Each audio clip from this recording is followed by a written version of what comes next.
আবার কাজের কথা ছেড়ে বাজে কথা বলতে শুরু করেছে। আমি কিন্তু পুজোর আয়োজনের ব্যাপারে জানতে চাইছি, তুমি আমাকে সেই ব্যাপারে নিশ্চিত করো। আগে মহারাজ, যত গুড় ঢালবেন তত মিষ্টি হবে। তবে এটা স্বীকার করতেই হবে যে মন্ত্রী মশাইয়ের তত্ত্বাবধানে কৃষ্ণনগরের দুর্গাপুজো এক অন্য মাত্রা পেয়েছে। এখানে যেভাবে রীতি রেওয়াজ মেনে নিষ্ঠার সঙ্গে পুজো হয় সেটা অন্য কোথাও হয় না। হয়তো বটেই, তবে সবটাই গতে বাঁধা। প্রজারা মন খুলে আনন্দ করতে পারে না, এই যা। তাই নাকি? এমনটা তো ভেবে দেখিনি। আমারও তাই মনে হয় মহারাজ। এবারে ওই পুজোয় প্রজাদের কথা ভেবে না হয় ওই নতুনত্ব কিছু হোক। হ্যাঁ, তাহলে সবাই মিলেই ভেবে দেখো প্রজারা কি চায়, মানে কি পেলে তাদের ভালো লাগবে। প্রজারা আনন্দ পেলেই তো আমার আনন্দ। আর এই আনন্দের জন্যই তো উৎসব, তাই না মহারাজ? গোপাল তো আচ্ছা ঘট পাকালো। এবার কাজকর্ম ছেড়ে তাহলে ভাবতে বসি।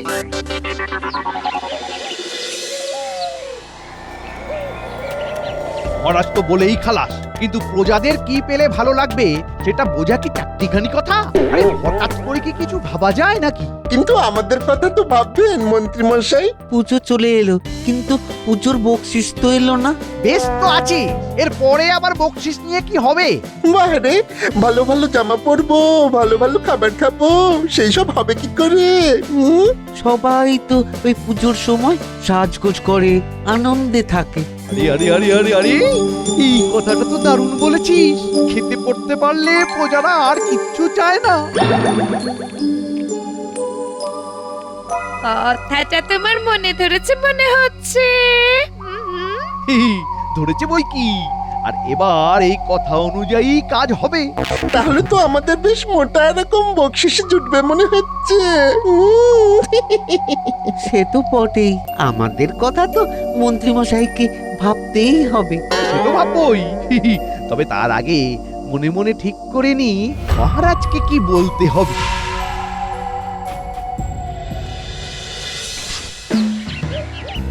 হবে হবে করে ফেলে রাখলে চলবে না। আশ্বিনের শুরু থেকেই আবহাওয়া বদলাতে শুরু করেছে। সেই জন্যই তো আর দেরি করলাম না। ভোরের দিকে এখন বেশ শীত শীত লাগছে। আবহাওয়ার সঙ্গে মানিয়ে নেওয়ার জন্য যদি কিছু জড়িবুটি লাগে তার ব্যবস্থা করে দাও তো দেখি।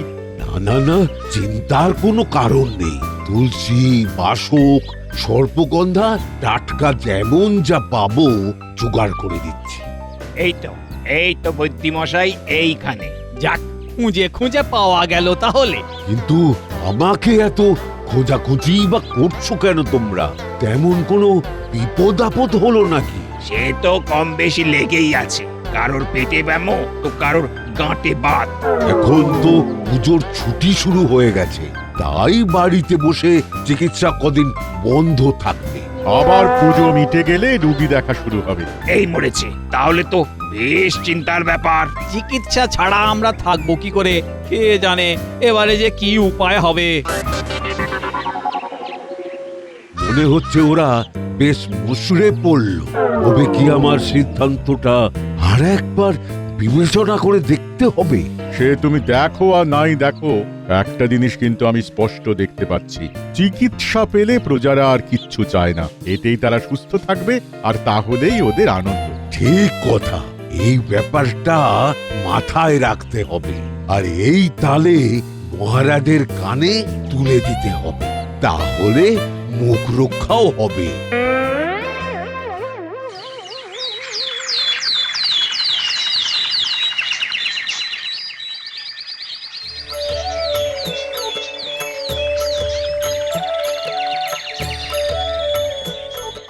দেখ দেখ, ঠাকুরের মুখখানা দেখ। দেখলেই কেমন মনে ভক্তি ভাব জাগছে। আমি তো ঠাকুরের হাতের অস্ত্রগুলো দেখছি। কত রকমের অস্ত্র!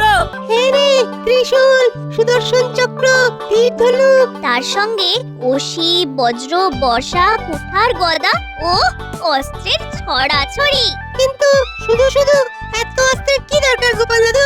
শুধু শুধু কেন হবে?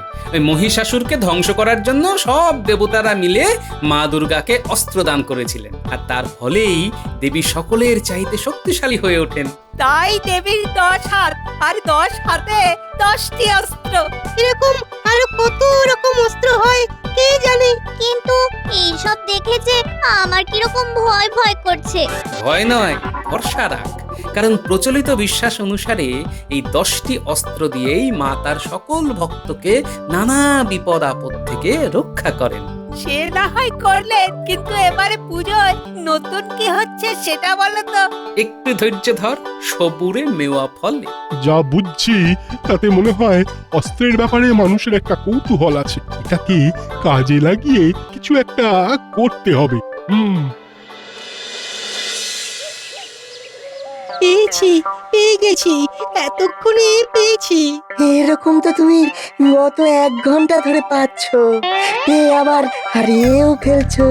না না না, গানের কথা আর সুর আমার ঠোঁটের ডগায় করছে ঘুর ঘুর। তাহলে শুরু করো।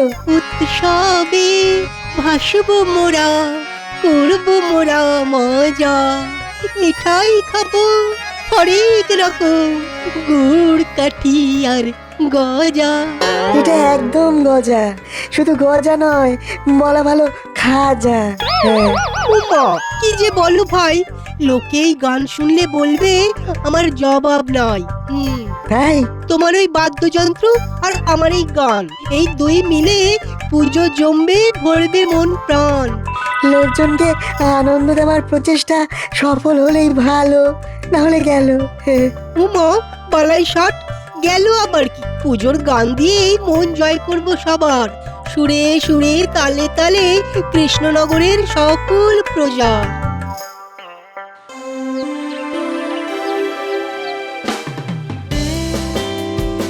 এই তো সবাই হাজির হয়ে গেছে যখন, তখন আলোচনাটা সেরে নেওয়া যাক। তাহলে আপনি শুরু করুন মহারাজ। সে তো করতেই হবে। বলো তাহলে কার মাথায় কি পরিকল্পনা এলো? প্রজাদের ভালো লাগার মতো ভেবে পেলে কিছু? আমি বুঝে গেছি মহারাজ, প্রজাদের খাওয়া পড়ার ব্যবস্থা করতে হবে, তাতেই ওরা খুশি। কিন্তু সেটা আর কাহা তো করা যায় বলুন মহারাজ? কেন কেন কেন, না দেওয়ার কি আছে? গরিব দুস্থদের তো বস্ত্রদান করাই যায়। কিন্তু সবাই তো আর দুস্থ নয় যে দান করা হবে, আর দুস্থ বাঁচতে তো গাঁ উজাড় হয়ে যাবে। তবে আমার মনে হয় এই প্রজাদের আত্মরক্ষার জন্য ওই অস্ত্র সম্বন্ধে এই জ্ঞান দেওয়া দরকার। হ্যাঁ, এই ব্যাপারে প্রজাদের আগ্রহ আছে 16 আনা। হ্যাঁ, জ্ঞান নয়, জ্ঞান নয়, গানের প্রয়োজন। প্রজাদের মনের কষ্ট দূর করার জন্য গানই সেরা দাওয়াই। কি বলো ভাই? এই কথাটায় খুব একটা ভুল নেই। গান দিয়ে কতটা কি সারবে তা জানি না, তবে এই উৎসবের মরশুমে শরীর ভালো থাকলেই মন ভালো, আর মন ভালো থাকলেই শরীর ভালো। একটু খুলে বলুন রাজবৈদ্য, মহারাজের যে সব গুলিয়ে গেল। যারা চায় চিকিৎসা, তাতেই তাদের স্বস্তি। মহা মুশকিল হলো তো। তবে কি করব, কিছুই তো বুঝে উঠতে পারছি না।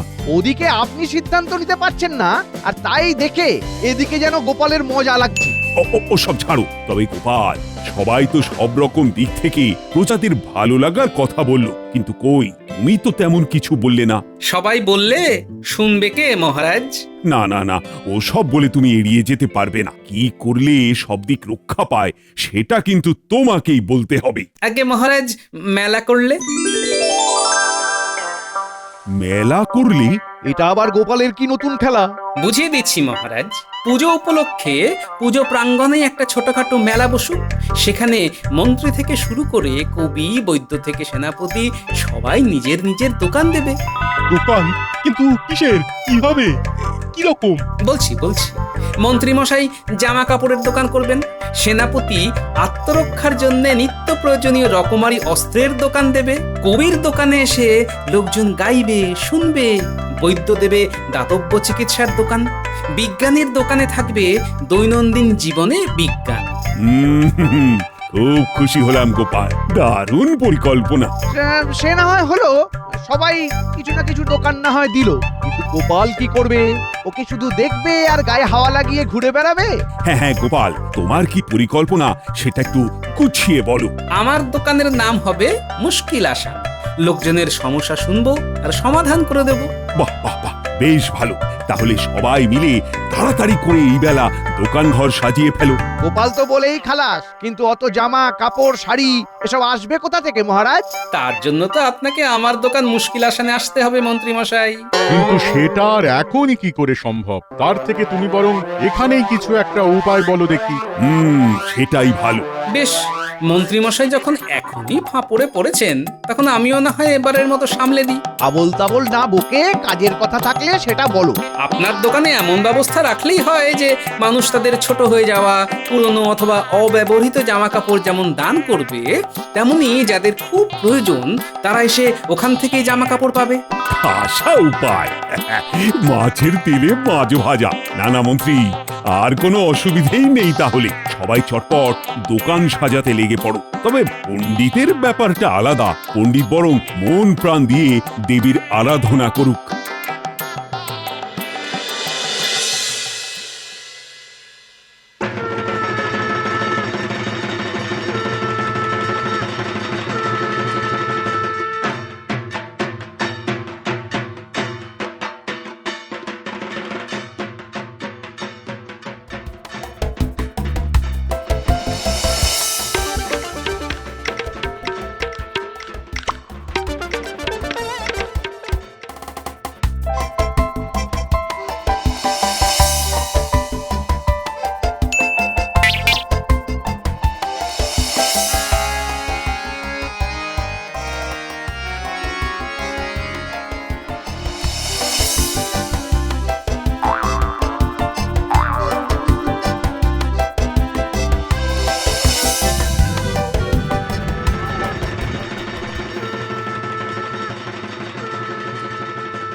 চল দেখি এই কোথায় কি কি আছে। কিছু পেতে গেলে কিছু দিতে হয়। নিজেদের পুরনো জামা কাপড় দুঃখীদের দিয়ে যাও। নিজে পড়ো আর অন্যদের পড়ার সুযোগ করে দাও। তবে ছেঁড়া ফাটা রং চটা নয়, যত পারো গোটা গোটা চোখে লাগার মতো পোশাক দাও। দোকান তো ভালোই সেজেছে গোপাল দাদু। গোপাল দাদুর কথায় তাহলে কাজ হয়েছে, আর আমাদেরও ঘুরে ঘুরে দেখার জায়গা হয়েছে। সবই তো ঠিক আছে, কিন্তু মন্ত্রী মশাইয়ের কথাতেই তো কেমন তাল কেটে যাচ্ছে মনে হচ্ছে। কেমন যেন একটা খটকা লাগছে। নজর রাখতে হবে, গোড়াতেই গন্ডগোল ঠেকছে। নিজের মনে কি বিড়বিড় করছে বলো তো দাদু? মনে হচ্ছে তোদের কাজ বেড়ে গেল রে। নিজে বাঁচো দেশ বাঁচাও, আত্মরক্ষার রকমারি হাতে ধরে দেখিয়ে দিতে পারি। এসো দেখো শিখে যাও। হা হা হা। এসো এসো বসো কাছে, কথা হবে গানে গানে। চালিয়ে যাও কবি, লোকজন ভালোই ভিড় জমাচ্ছে। আজ এই উৎসবের দিনে থাকবে না কেউ ঘরের কোণে। টানা না না না না না না না। কবির গলায় কাজ আছে, বললে হবে না। না না না না না, কোনো রোগ ফেলে রাখা চলবে না। তাই আমার এই দাতব্য চিকিৎসা কেন্দ্রে এসো আর সুস্থ হওয়ার টোটকা নিয়ে যাও। চল চল, ওই ওই ওই সামনে রাখা পাঁচনের শিশি থেকে যেমন যা লাগবে নিয়ে নি। চল। এই আমার ভাই পেট গুড়গুড় করছে, আঁচন তো লাগবেই লাগবে।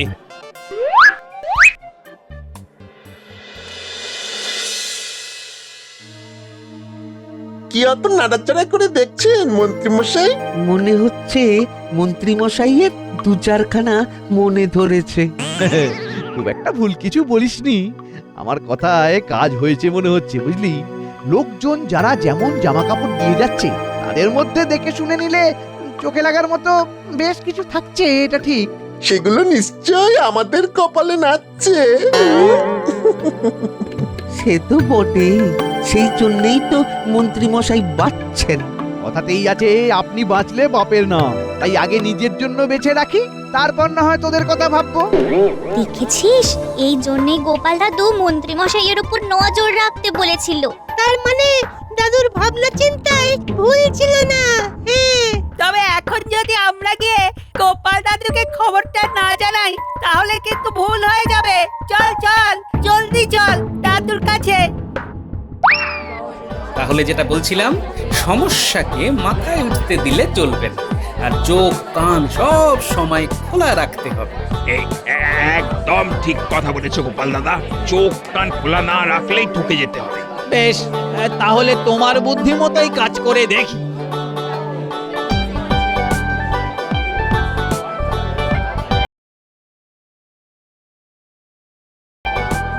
খবর আছে গোপাল দাদু? সামনে একরকম আর পিছনে আরেক রকম কাজ চলছে গো। মনে হচ্ছে তোরা বেশ ঘেঁটে গেছিস। এ কি হয়েছে বলতো? কি আবার হবে, মন্ত্রী মশাইয়ের কাছে ভালো ভালো জামা কাপড় যা জমা পড়ছে সব গায়েব হয়ে যাচ্ছে। দুস্থ লোকেরা যখন নিতে যাবে তখন শুধু ওই ছেঁড়া আর রংচটা জামাগুলো পরে থাকবে। হ্যাঁ, এটাই তো আমি সন্দেহ করছিলাম রে। ভালো জামা কাপড়গুলো মন্ত্রী মশাই নিজের জন্যই সরিয়ে রাখছে মনে হলো। তাহলে এবার করণীয় একটাই, মন্ত্রীর ফাঁদেই মন্ত্রীকে ফেলবো। তবে এর জন্যে তোদেরও একটা কাজ করতে হবে, বুঝলি? রানী, আরে তাড়াতাড়ি তৈরি হয়ে নাও, একটু পরেই তো সন্ধ্যা আরতি শুরু হবে। কোন শাড়িটা পরবো আর কোনটা নয় সেটাই তো বেছে উঠতে পারছি না।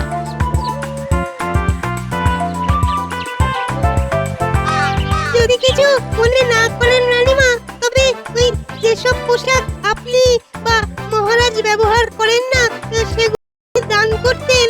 ও মা, বাচ্চাগুলো কেমন গুছিয়ে কথা বলছে। না না না, ওদের এই আবদার ফেলে দেওয়া যায় না। খুব একটা জমকালো না হলেও হবে, ওই সাধারণ ঘরে পড়ার মতো। হ্যাঁ হ্যাঁ, সেই রকম বেশ কিছু পোশাক আছে বই কি। দেখি দেখি বেছে বেছে তেমন কিছু খুঁজে পাই কিনা।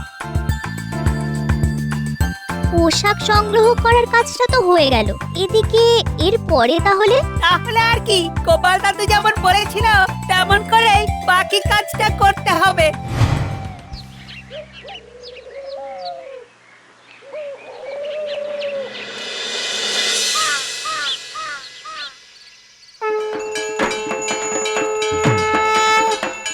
চমৎকার চমৎকার, সন্ধ্যা আরতি দেখে চোখ যেন জুড়িয়ে গেল। আহ, কাঁসর, ঘন্টা, ধূপ, ধুনো সব মিলিয়ে একটা অন্য রকম পরিবেশ। বাহ, সবাই তো আছে দেখছি, শুধু আমার উনি দেখছি কাছে পিঠে কোথাও নেই। সে আবার কি মগজ ধোলাই করছে কে জানে। যা দেবেন তাই হাত পেতে নিয়ে নেব। মনে হচ্ছে বেশ সরেস লোক, একে ছেড়ে দেওয়া যাবে না। কিন্তু আমি তো মন্ত্রী মশাইয়ের হাতেই আমার দান তুলে দেব, অন্য কারোর হাতে তো নয়। উনি থাকলে ভালো হতো, না হলে আর কি, আমাকে চলে যেতে হয়। চলে যাবেন আবার কি কথা? আপনি একটু দাঁড়ান, মন্ত্রী মশাই ঝপ করে চলে আসবেন। অনেক কাজ ফেলে এসেছি, মন্ত্রী মশাই তাড়াতাড়ি না এলে আমার সময়টাই জলে চলে যাবে। জলে চলে গেলে জল থেকে তুলে নিয়ে আসবো। তবে আপনি যা যা এনেছেন সব বুঝে নেব। তেমন কিছু আর কোথায় আনলাম মন্ত্রী মশাই?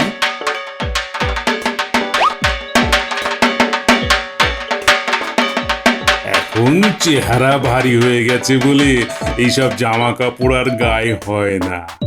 তবে আপনার মতো চেহারা হলে মানাবে বটে। আপনার চোখের মাপ ভালোই আছে। তবে আমি দাঁড়িয়ে থাকি কেন, যাই টুকটুক করে মাকে দর্শন করে নিজের কাজ করি।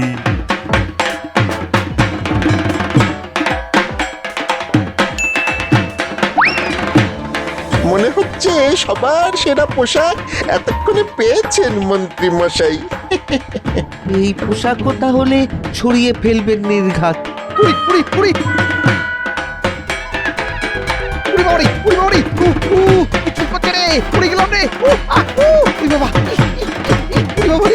কি হচ্ছে? তেমন কিছুই না মহারাজ, ওই লোভে পাপ আর পাপে চুলকানি। তার মানে মন্ত্রীমশাই ভালো ভালো জামা কাপড় নিজের ব্যবহারের জন্য সরিয়ে রাখছিলেন আর দুস্থদের ছেঁড়া ফাটা দেওয়ার মতলব করছিলেন। তাই ওকে ভালো জামা কাপড়ের টোপ দিয়ে তার ভেতরে বিছুটি পাতার গুঁড়ো মিশিয়ে দিয়েছিলাম, আর তাতেই কাজ হয়ে গেছে। যা ভেবেছি, উনি এখানে না এসে অন্য কারসাজি করছিলেন তাহলে।